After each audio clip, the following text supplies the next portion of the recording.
I really enjoyed the film Oppenheimer, so I'll be looking forward to that discussion.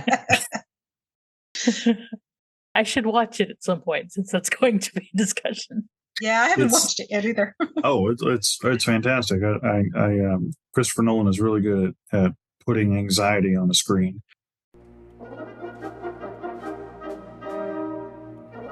Hi, friends. Howdy, y'all. Hi. And welcome to Muppet Sex and Trauma. I'm Sara Ezzat, the Fat Culture Critic. And with me is... I'm Josh Gosdin, and I'm a big old nerd. And that's enough. This is a bit of a messy one today. And we're welcoming Terri from Pink Dumbbells. Yeah. You want to tell us about yourself? Sure. I'm Terri Roberts. I'm in Halifax, Canada, and I run a channel called The Pink Dumbbell Problem, all about fitness, feminism, and philosophy. Oot. The three F's. Kind of, yeah. Alliteration, but not really in the spelling, yeah. Well, reading, writing, and arithmetic isn't either, so. No, true. So how did you get into Farscape? So yeah, Farscape isn't actually one of my things that I'm super, super well-rounded in or knowledgeable about.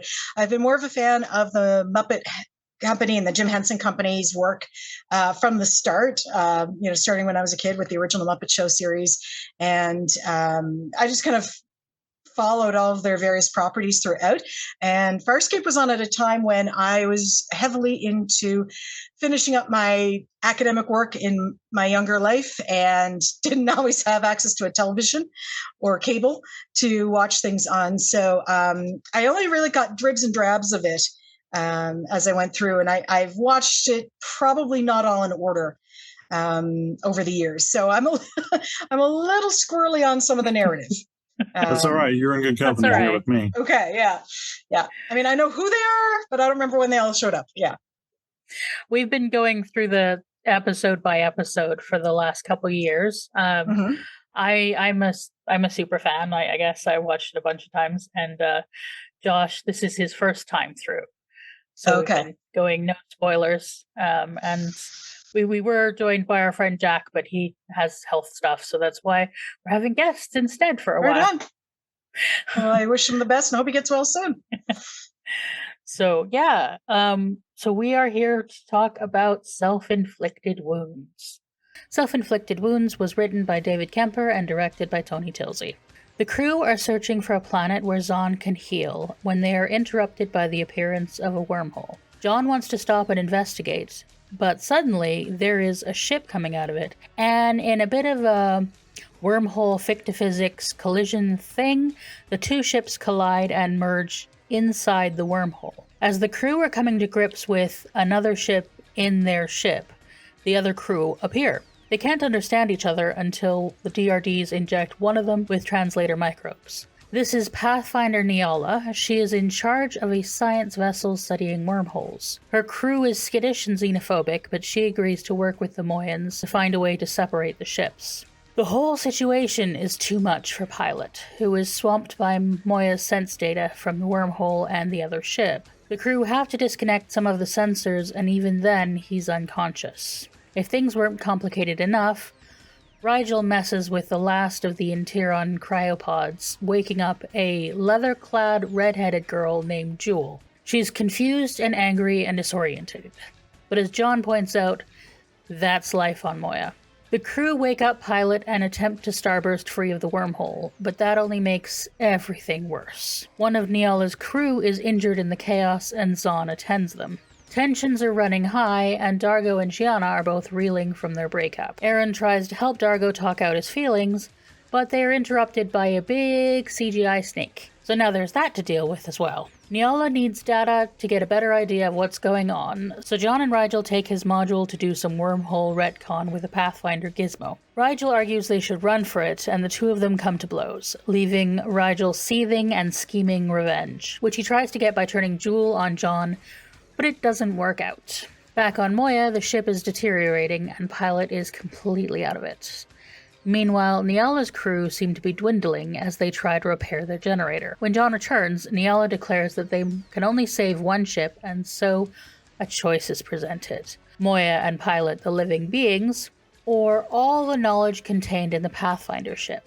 For most of Moya's crew, the answer is easy. Rigel chooses self-promotion, of course. Aaron, Dargo, Zhaan, and Stark value Moya and Pilot's life, and Chiana is torn between the two.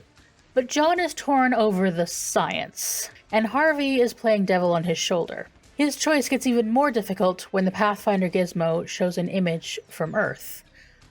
The Three Stooges, to be exact. Somewhere in the wormhole is a path to Earth. John is pondering that in Pilot's den when he's interrupted by the snake. And after he fights it off, the crew find blood which Zhaan recognizes as belonging to one of Niala's crew. It seems they've been turning themselves invisible and sabotaging Moya to make her seem worse off than she is. Niala wanted to ensure that the crew would choose her ship. The Moyans handcuff Niala and have Jewel watch her while they hunt down her crew and the snake. Unfortunately, Jewel is easily frightened and has a scream that melts metal, and so Niala escapes her handcuffs and sets off her ship's generator while the crew are off waking up Pilot. Niala and John fight. She almost kills him before he kicks her into the generator, which disintegrates her. Bye-bye, Niala. Well, now the generator is counting down and they have to separate. But someone has to stay on the Pathfinder ship to activate it. John offers, but Zhaan insists. She knows she is dying and would rather choose to sacrifice herself for her loved ones than wait for the inevitable. After a heartfelt goodbye to all, and particularly to Stark, Zhaan takes the helm of the Pathfinder ship, and as the two ships untangle themselves, her ship breaks apart, and she is gone. Later the crew mourn, Aaron hovering to comfort Stark, but he says how at peace Zhaan was and the comfort that brings him. He may struggle later, he'll appreciate her hovering then. And sitting in Zahn's quarters, John is pensive, as Harvey reflects that it is always the gentle ones who pay for others' ambitions. So, initial thoughts. Well, here we are. Zahn's gone. And in sci-fi, I know nobody has ever gone for good, but in television, sometimes people are. And so I will look forward to the possibility of seeing her some point down the line and, some kind of a finale cameo or something like that. But they seem to have, good and done, killed her off pretty good. Gave her a chance to say goodbye to everybody. And then blew her through the side of space. So she's real dead. Terri. I think, this has been coming for such a chunk of time now in the series of them, her having this illness and, you could see where it was going to go, but it was still, it was a satisfying end to a beloved character.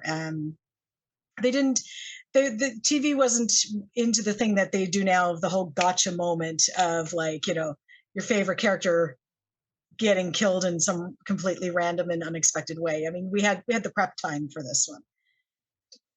Yeah, she's been telling us that she's dying for 4 episodes now. yeah, it's been happening the whole start of the season, since the start of the season. So, and it was as much about the other characters reacting, and sometimes when somebody's been on a show for that long as well as a performer, it's their moment to say goodbye to the character as well. So, I think they handled it quite nicely and gave it all the dramatic swirling music it needed. And yeah. I personally, I find the Zhaan stuff affecting, and there's a lot of emotional stuff that works really well in this episode. The plot itself is, you rarely say you want more exposition in a sci-fi thing, but this actually needed more exposition. We needed a Giles to come and be like, this is what's happening, because it is so even writing the summary, I'm like, so what's happening? And okay, and we've got the snake for reasons. Yeah, the snake was a little Sure. the snake of plot convenience. Mhm. Yeah. So Definitely. yeah, it's one of those. The emotion stuff works. Everything else is a little half baked. Yeah. Yeah. So, and yes, this is barring any potential cameos. She is no longer. Zhaan is dead. Yeah. I think I sort of started to clue you in last season as we were seeing less and less of her. Mhm. That Virginia Hay was having health problems. She was having she was having liver issues because of or was it kidney issues? I was just reading about it. It was the makeup and the prosthetics and the hours in the makeup chair was taking a toll on her, as well as like she shaved her head and her eyebrows, so she felt she was sacrificing her femininity for the role, and this was just like that. It's got to be hard for a couple years to have no eyebrows and no hair, especially when like you're a beautiful woman actor. So yeah, like she was a Bond girl, except she got cut from the Bond film, so she like yeah, and a model. So you know, you can understand this was asking a lot, and when a role starts to affect your health, you know, and she's only been in very few projects since then, so she mostly retired from acting. Yeah, and you think of the time frame in which this was being done. I mean, you're into the late '90s, early 2000s of filming all of this, and the idea of now we're so used to shows where people have in movies where people have all the prosthetics and the makeup and there's CGI to do half of it now. That wasn't really, it was around, but it wasn't watchable for the most part at the time. And and what it took to be a woman who could you had to be a Bond girl to get a role on a TV show. Now we're starting to see more diversity of sizes and shapes and abilities and things like that amongst actors, but at the time, forget it. You couldn't. I was an undergrad who was working as a movie extra at the time, and you really couldn't get anything if you didn't look perfect. So to go to the extent of shaving your hair off and including your eyebrows, it meant that she was absolutely cutting herself off from pretty much every other role she might have gone for at the time. Wow. There was no off season for her. Yeah, no, there couldn't have been, because by the time you grew anything back, you'd have to shave it right back off again. Also, that's really cool that you were an extra. It's in nothing that did well. Hey, I wasn't even an extra in anything at all, so you got me beat. Yeah, it was great. It was a great way to make some extra income as an undergrad. Definitely. Yeah. I could work weird hours. It was wonderful. The number of I guess the right combination of person, role, ability, everything that all kind of comes together and coalesces to make something or someone successful in a show or as a character or something like that.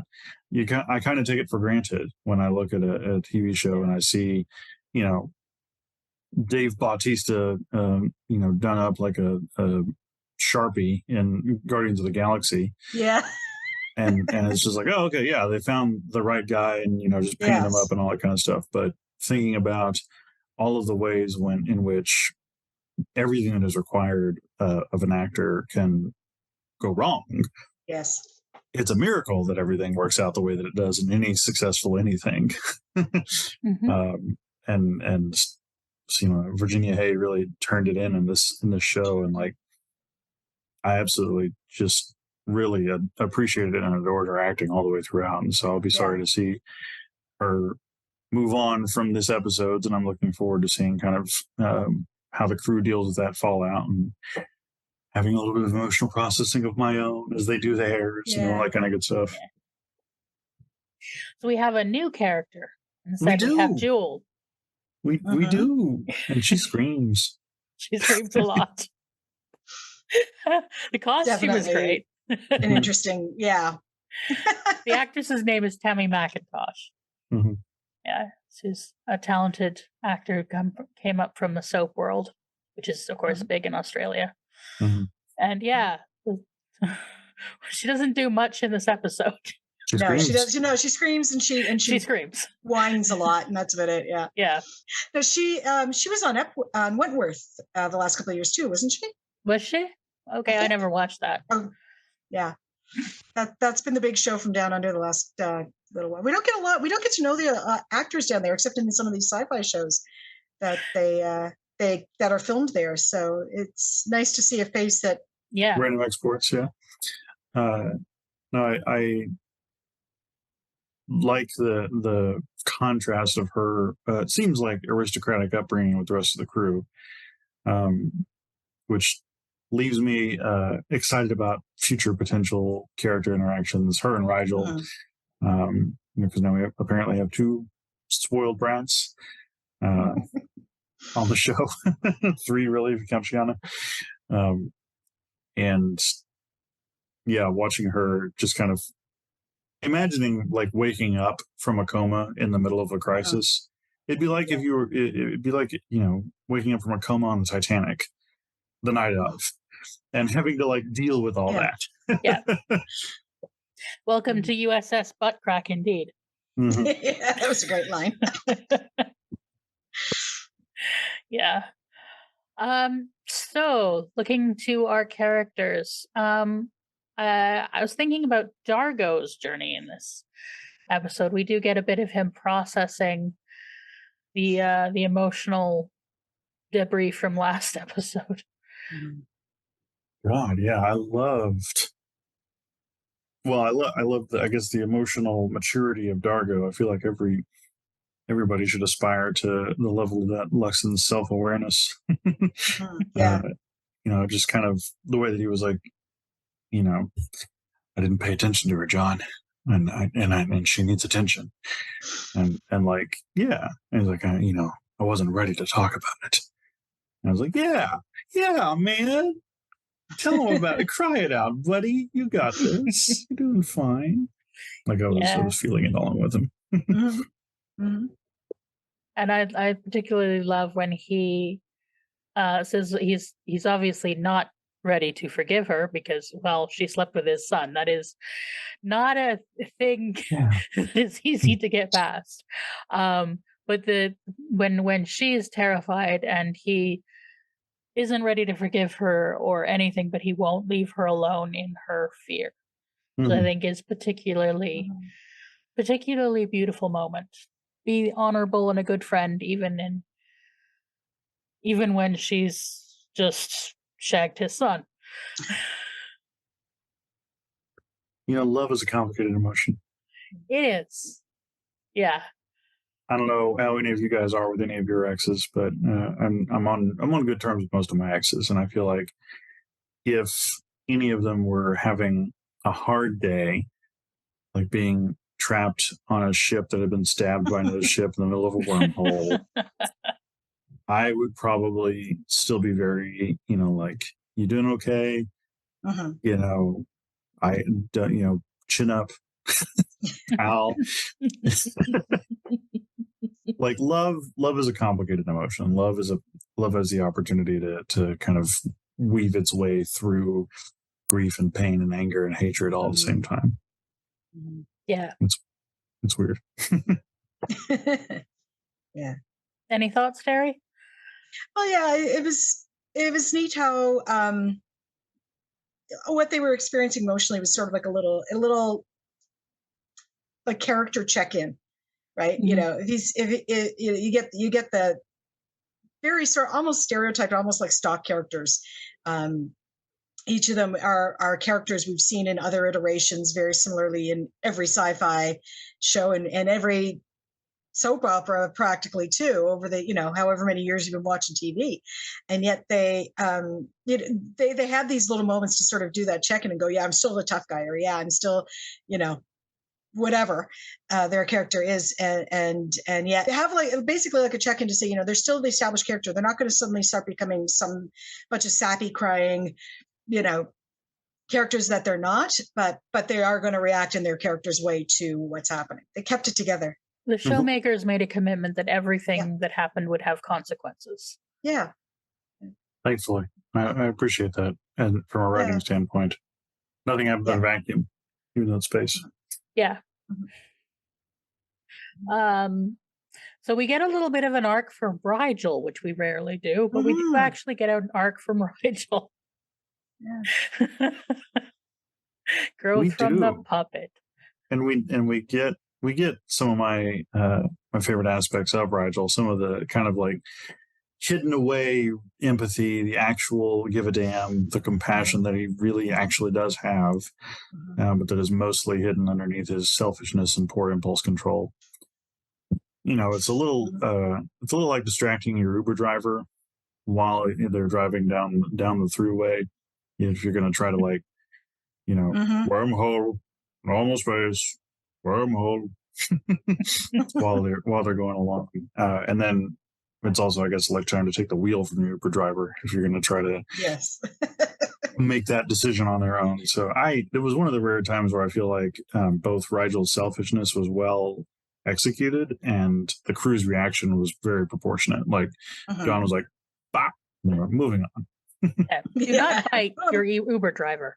No, you should not do that, because then your Uber driver might break your nose slits. Yeah. And then at the end, we get the when Stark tells him that Pilot likes him. That was a neat bit. Yeah. That was adorable. And then they get the very end, and he's like, I like you, Pilot. And Pilot's like, dude, you're a little weird. You mean as friends, right? Yeah. Puppet's a puppet. I think you mean as friends. You do hardly ever get a scene of just the two puppets together. That was nice. Good detail. Yeah. Yeah, we so rarely get growth from Rigel. We do get a little bit of growth from Rigel. I love Aaron being a bro for Dargo. And such holding, a bro throughout. She is, and holding John to account while also being kind of a bro in a way, in the position that they're in at this period. Yeah, the not a couple situationship they're in. But the bro-y support, and trying to be there for Dargo, talking it out. If it wasn't for Snakus Interruptus. Listen, we've all been there. We've all been trying to connect with our friends, and a serpent just bursts through. Materializes, yeah. Haven't you been there, Terry? Absolutely. Happened this morning. See, there you go. Yeah. Inconvenient serpent. That's the upside of sci-fi and fantasies. You can just literally create a creature if you need one. Yeah. And I like that I like shows like this that are casual about that. I don't need, a Tolkien-esque level backstory on, the entire species of whatever that snake creature was. I'm good. Thanks. Okay. Yeah. Need a distraction. Need something for Redhead to scream at. Great. That's really what it was for, was to make her scream. Most of the scenes. And they couldn't put a literal red herring in. So,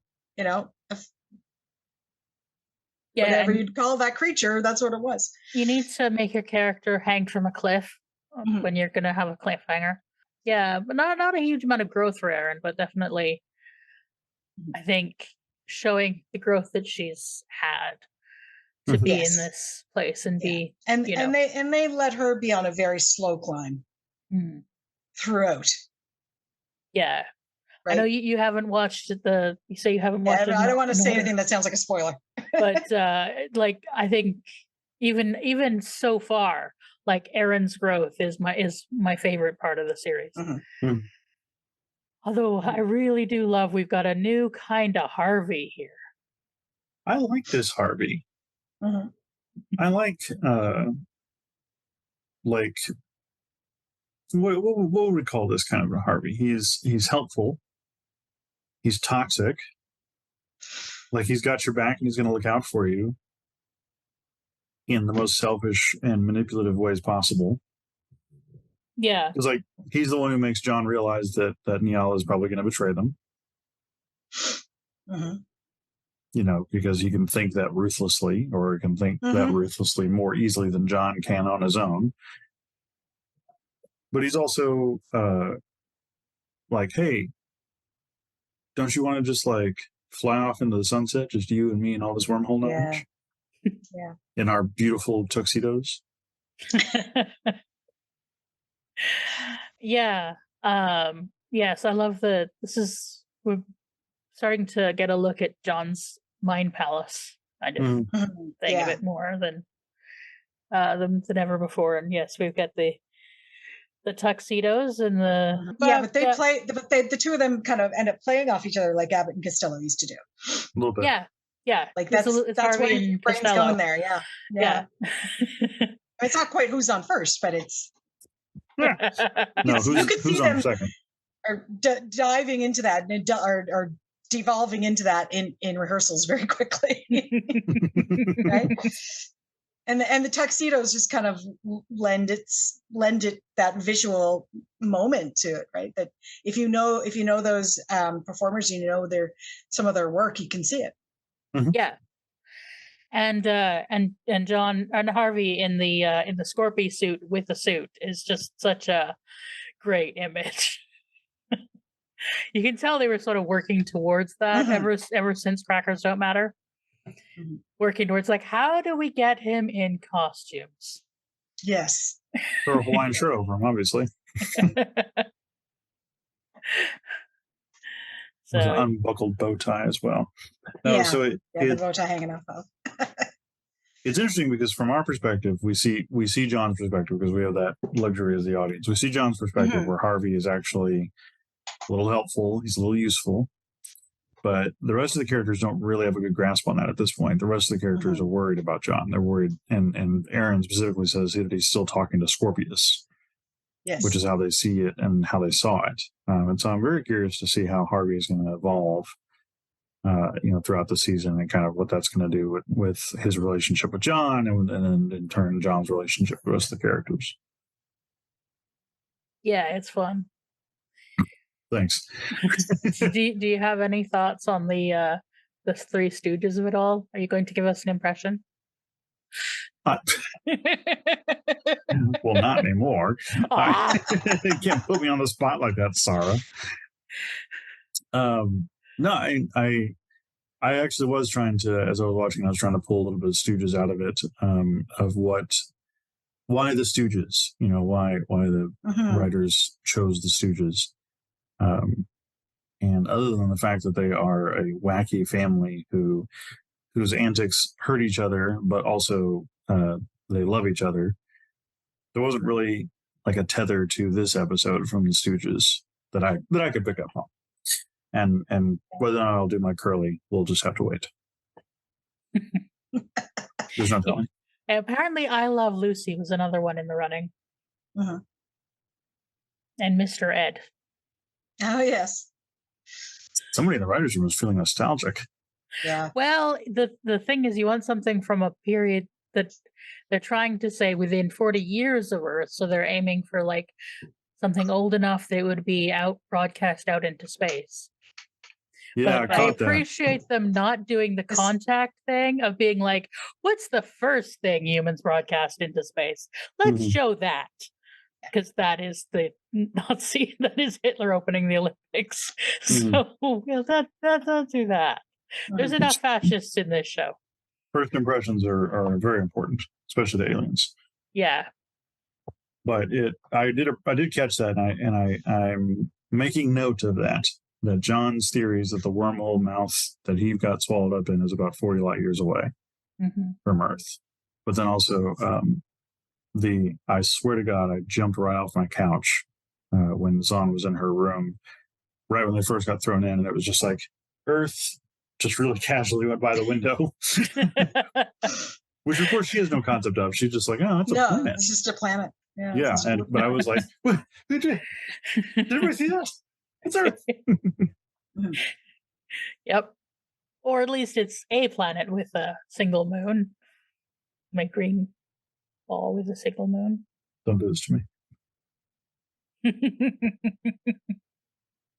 What?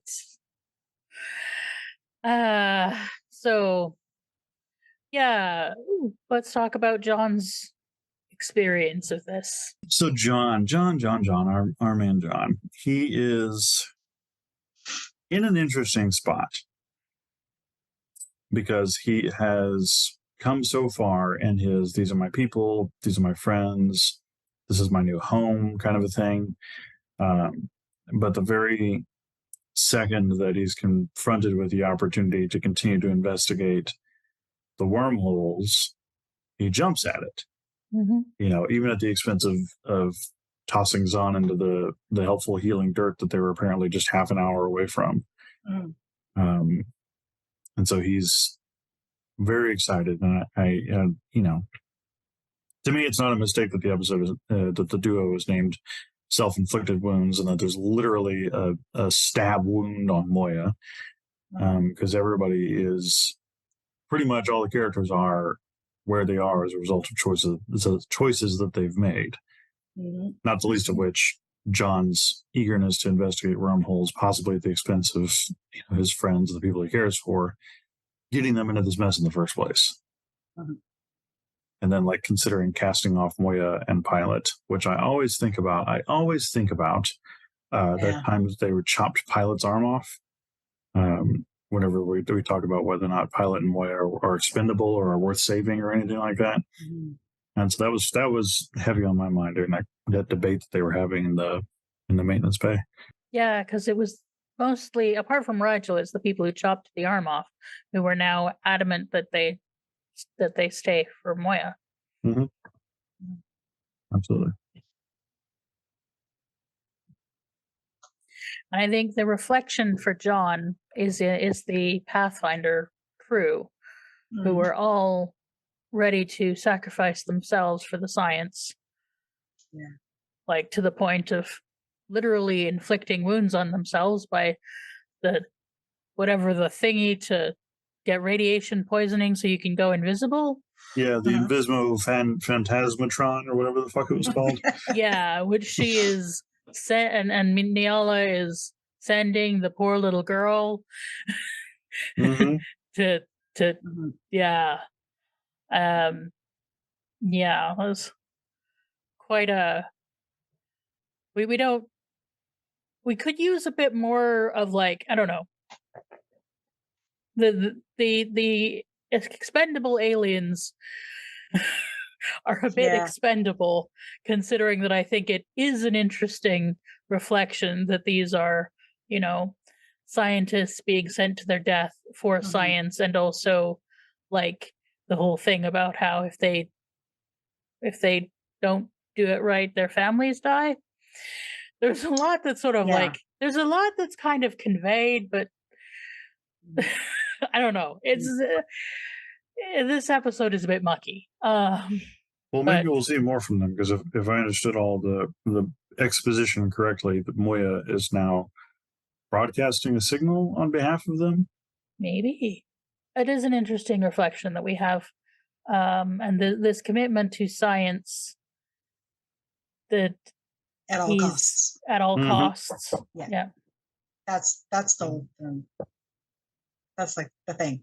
It makes a lovely juxtaposition between him having to decide, maybe this is a chance to go back home, maybe this is a chance to find Earth again, maybe this is all this, but then he's got this new found family, right? That he's also got to look after, and making, is he going to make the right choice? That's the edge of your seat question the whole two episodes, right? Is he going to make the right choice, or is he going to turn out to be just as bad as those guys? And in fact, as Scorpius, because Scorpius is all about Scorpius, the knowledge for Scorpius is a means to an end, but he's still, all about the wormhole knowledge. This is going to be a thing with the wormhole knowledge. So I'm drawing attention to a theme rather than doing a spoiler, but there's going to be a theme of thinking about it in terms of weapons of mass destruction and the responsibility of that. So this is where we're getting sort of an introduction of the what is the cost of science? Mm-hmm. What do you give to science, and what is the cost of it, and what is the responsibility? I think this is sort of I don't think that's been completely absent beforehand, but this is sort of where that is coming into the narrative in this, and we're getting it with getting it introduced with radiation poisoning. So it's not not nuclear. No. The subtext is still a little subtexty. It's not quite texty. Yeah, but I think yes, I could wait for it to sort of emerge that this is going to be the thing that is a part of this discussion in terms of responsibility of science. Mm-hmm. But I'm just going to introduce it now. So I'm just going to do the thing. But that's an interesting take on it for sure. And definitely I was getting like a nuclear reactor vibe from the Pathfinder ship, and there's that set and all that kind of stuff. It was very, Hadron Collider-y. And definitely also, by the by, I just really appreciated the production design of the Pathfinder ship. It was it reminded me of middle Doctor Who, in a lot of ways. Very just like bright and beautiful. What? It's very Doctor Who-y aliens too. Yeah, they were for sure. Yeah, they were hooey. They were hooey. That works. A lot of hooey is what it was. It was a lot of damn hooey. Yeah, I like it when he gets into the fighter module and his southern accent comes out. But also really enjoyed, on the subject of production design, also really enjoyed the effect when Dargo blew up the invisible alien. Yes. Just the splooch that came from nowhere. Yeah. There was some great production stuff. I really love the smoke and lasers, the dry ice and lasers that they got to use for the invisible people. Yeah, I mean, it's very much. I mean, we've already said, the plot is kind of as thin as last week's soup in a few spots, and a lot of that stuff is, I'm sure, born of the idea of, we think it'll look like this if we do this thing, so let's see if it works on camera, right? So there is definitely a bit of that in it, but that, again, I came to watching this originally because of being a fan of the work Henson did, and then, you can get Muppets riding bicycles, you can do pretty much anything, and that's part of the aesthetic of a show like this, is to, some of it's going to look a little cheesy, some of it's not going to make any sense in any physics you've ever studied, but it's fictive physics. Live with it. So apart from the nuclear stuff, do we have any other themes before we talk about Zhaan? Just the self-inflicted wound thing that I mentioned earlier. Zhaan and Dargo particularly, but Zhaan to a certain extent as well, are all suffering as a result of their own choices. They're all experiencing their own consequences. And all have to do something about it for themselves. Like to me, it's notable that for all three of them, they're the ones who pull themselves out of it rather than being saved or rescued by anybody else necessarily. They're supported and they're leaned upon, and they lean upon others for sure. Stark and Aaron trying their best to be there. Chiana and Dargo kind of keep colliding and bouncing off of each other. But in the end, it's Dargo having to do some self-reflection. It's Zhaan having to make a choice for himself. It's Zhaan having to fulfill her sacrifice, like all that kind of stuff. Zhaan, I think, is also taking responsibility for wounds inflicted by others.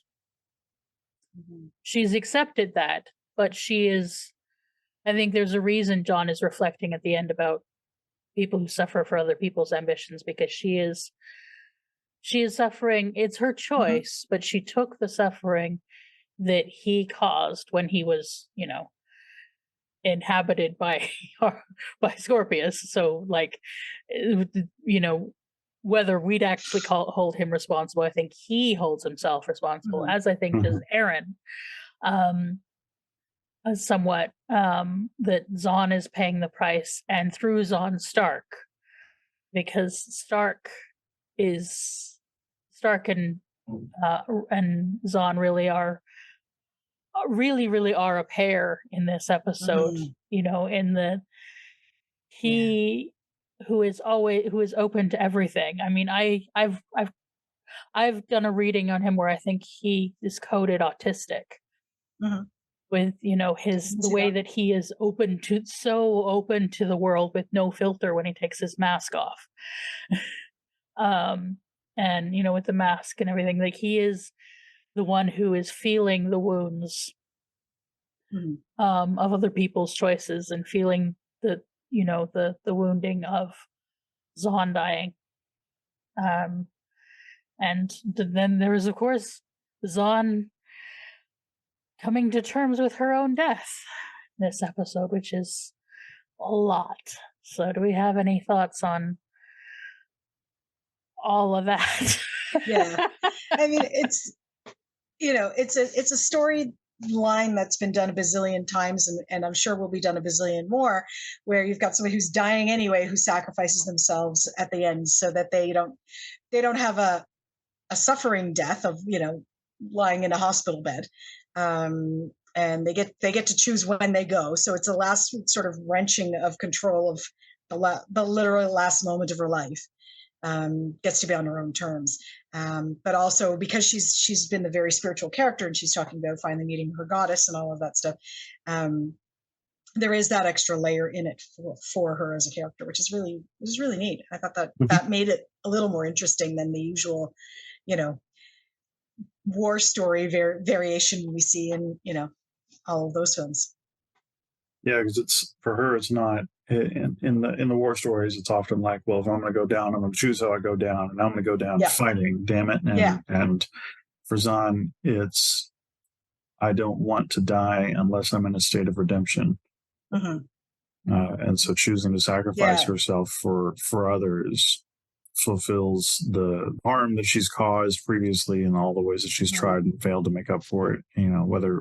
Whether objectively or not is up for debate, but in her own eyes, at the very least, this is the best opportunity that she has to make up for what she's done previously. And she says at the end something to the effect of like she was dreading it and fearful of the physicality of it, and now she's transcended that and she's ready to go. So it's a nice moment. As far as deaths go, I'd imagine that dissolving in cosmic rays is probably one of the least painful. Yeah. Especially for someone who loves light so much. Sure, absolutely. She probably died in ecstasy.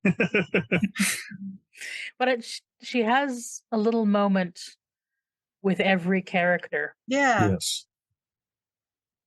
Yeah. Sort of, And I thought it might be nice to take a moment to think about each of the interactions. We have her moment with, for example, with Rigel, where she gives him counsel and says, "Have I ever?" And what was the line? Have I ever? Have I ever told you how much I appreciate your counsel? Yeah, which, considering how often he calls her a blue bitch. And that's how he says goodbye to her too. That was the best. Yeah, that was. I was laugh crying at that part for sure. And we have the moment with Dargo, where she talks about how much he's grown. While he's literally on his knees in front of her, that was just so reverential. It was definitely giving biblical vibes because she had the headdress and the camera was framing it so that she was looking down upon him. She had a halo behind her thanks to the lighting special effects. Giving benediction. Yeah, exactly. Yeah. He's running gravel through his hair and all that kind of stuff, but very much just blessing him as her final act was how that felt. And she has a moment with Chiana as well. Giving her grace. Little sister. Yeah, very few people I think have ever given Chiana grace before this crew. And Aaron, Ugh. Claudia Black cries, I cry. Those are the rules. Yep. Jeez. Having to be literally held back by Zhaan, I was done for. Yeah. Yeah. And then there's there's a through line for Aaron in this episode of excuse me, this one's a little hard to unpack. Of was someone else's sacrifice for me worth it? Am I worth someone else's sacrifice? And that, like, watching her just sort of emphatically, gently, and resignedly repeatedly say, "No, I wasn't worth this," throughout the episode. That was rough. That was really rough. Yeah. And talking about Aaron's emotional journey up until this point, she has learned how to love. She's learned how to give love. And I was mentioning a few episodes ago that I think the next step on the journey for her is learning how to receive it. She's not remotely there yet. No. Yes, and her line is, "It was a bad trade." Yeah. Right. That one got me real good. And even if it had been, which it isn't, it was Zhaan's choice to make. I do love that. Yeah. Buddy Black cries, I cry. Those are the rules. And it's interesting that the only person she is a little sharp with in this episode is Zhaan. And she tells him that he's failed again, which is quite sharp in all of this. And yet it is kind of deserved, because he does have a habit of putting himself and his curiosity before others. He does, yeah. And it'll be interesting to see how that plays out, because there's, in my mind, there were like 4 or 5 different ways that the opening could have gone. And this is not a critique on the writing, but this is imagining the characters being able to make different choices for themselves. Like, if Zhaan had taken a breath for just a second and said, "Okay, so let's drop Zhaan off. We'll be there in half an hour. Let's come back and take a look at this wormhole." Or, "Okay, go on ahead and ready my module. You guys take Zhaan, and I'm going to stay behind and take a look at this." Like, that still would have been a little reckless, but that would have definitely been better than "Pilot, give me a U-turn." Yes. And potentially could have spared all of this.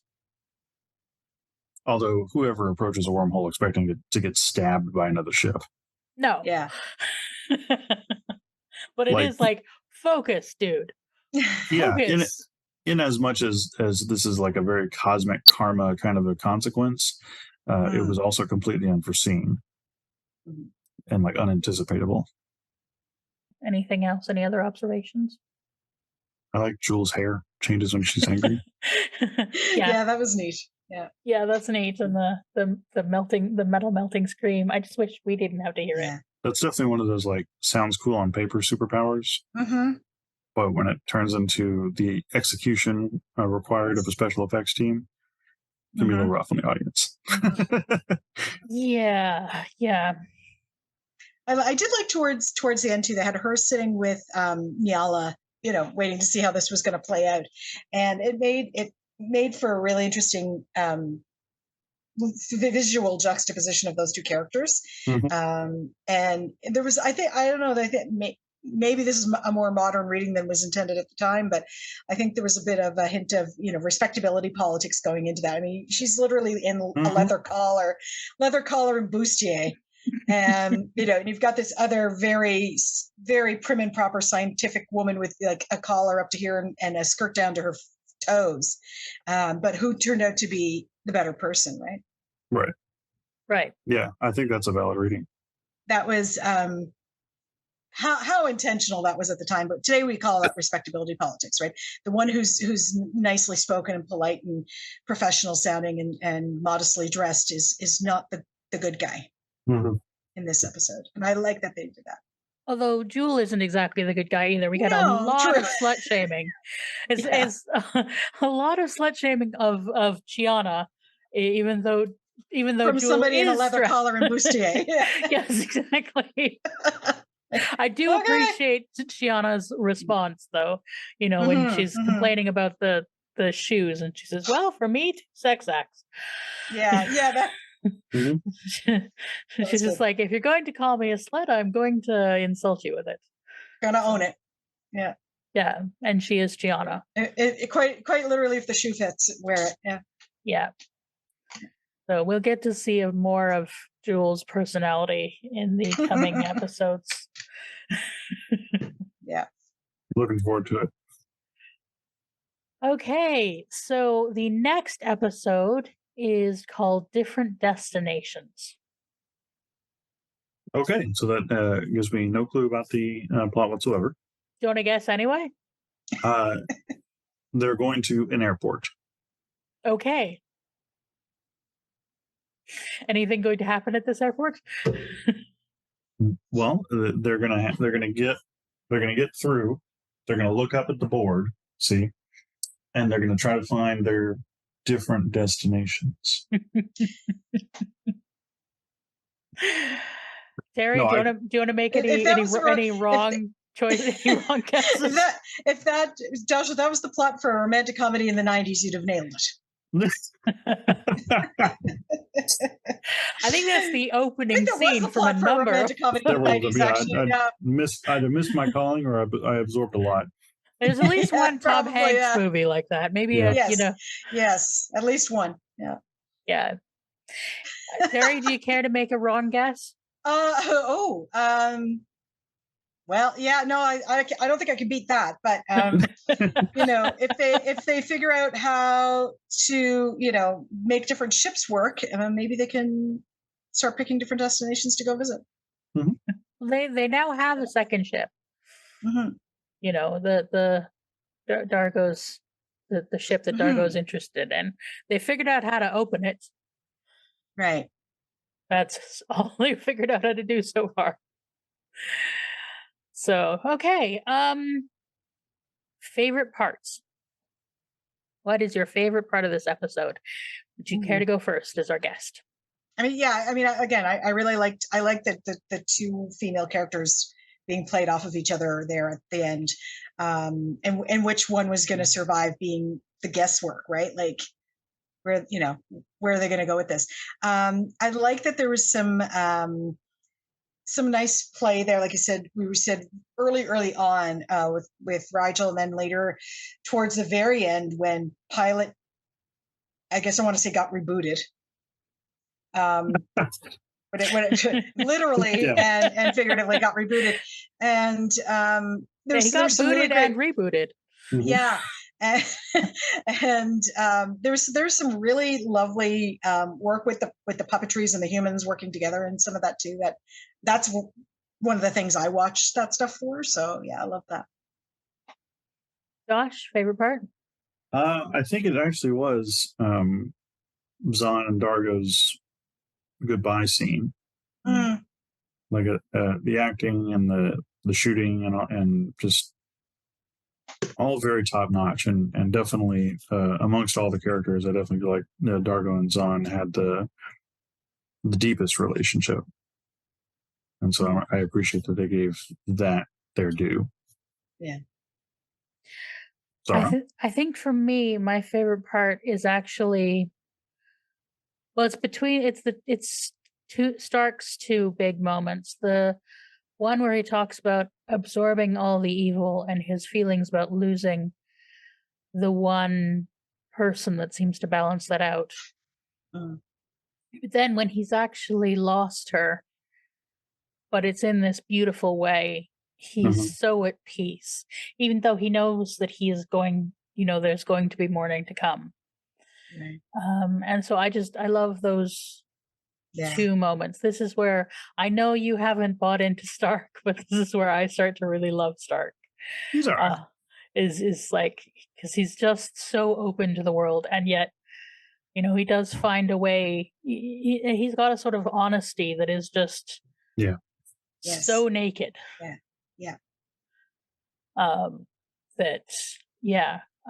So I love those moments, and the self-knowledge of, I may not always feel at peace, and I appreciate your comfort then.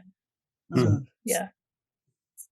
And Harvey, Harvey being Harvey was good, yeah. What am I doing here, John? There's always the dumpster, and I think it's the dumpster being a Muppet. Yeah. Who would ever have thought of a Muppet going into a trash can?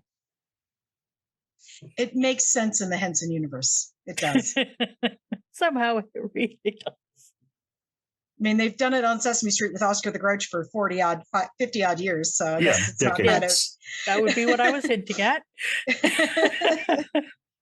Terri, do you want to tell the folks where they can find you? Sure. You can find me on YouTube under Pink Dumbbell Problem or Terri M. Roberts, and you can find me at TMRobertsHfx because I live in Halifax, and that's our short name on all the social media platforms. And just, do you want to tell folks what the Pink Dumbbell Problem is? Yeah, Pink Dumbbell Problem is it's my little corner of the internet where I get to talk about my day job and my academic work all together and throw them out there for the world to have them. I meant what the problem is, so people know what you're what the actual problem is. Yeah, that's the name actually came up. That's actually the name of my master's thesis that I did a couple of years ago, and it is the problem that I don't know if you can see behind me there on the shelf. My fitness equipment shelf right there. It's a couple of little pink dumbbells, and pink dumbbells are fine in and of themselves, except that manufacturers only ever make the pink ones in like the 1 or 2 pound weights, and they're pink coated to represent feminine people using them, and it's a very sneaky and insidious way and very subconscious way of letting women believe that we're supposed to be physically weak. We can't lift the big heavy black and gray and blue weights. We got to use the dinky little pink ones, and it's so deeply down there in the way people see things that they don't even know they're looking at it. So I do a lot of work in an area of philosophy called agnotology. So I look at how it is that people believe things that are not true. You could call it misinformation or disinformation. That's not exactly my area of it, but how things that are scientifically and demonstrably proven to not be factual are believed to be fact. Like women have to, stick to 2 pounds or 3 pounds in a workout. Not true. Yeah. Agnotology? Agnotology, the study of ignorance. I love learning new words. It's a great new word. Yes, I absolutely love when I heard that. It's become incredibly handy in the last several years. Josh, where can folks find you? Nowhere near as deep. I'm just over on Instagram. I'm just hanging out at Josh Gosdin. Just come on over and hang out with me if you want. What about you, Sara? I am on YouTube under the Fat Culture Critic. Sometimes I talk about fatness and healthism and stuff like that. And sometimes I talk about other cultural stuff. Good shit. Yeah, and you can also find me on Twitter, although less now. I've taken it off my phone under Blue Stocking Sara, and also on Blue Sky. It's all the places right now. Yeah. We will be back in 2 weeks with different destinations. I believe if things work out that we will be joined by Zilla. Though we will see depending on schedules and everything. But we will be back to see different destinations. So thank you, Terri, for joining us. Thank you so much for having me. This is lovely. I really enjoyed it. Good to meet you too. And thanks, folks. We will see you in 2 weeks. Bye, y'all. Bye.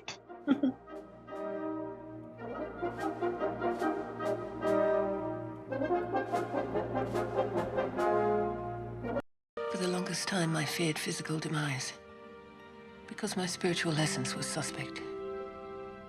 But now I know I'm worthy. Now I know the transgressions have melted from my soul. Now I know I shall meet my goddess and be accepted to her bosom. Sensitive Dargo, exuberant Tiana, wise Rigel, selfless Aaron, innocent Crichton. My children, my teachers, my loves. There is no guilt. There is no blame. Only what is meant to be. Grow through your mistakes. And know that if patient, redemption will find you.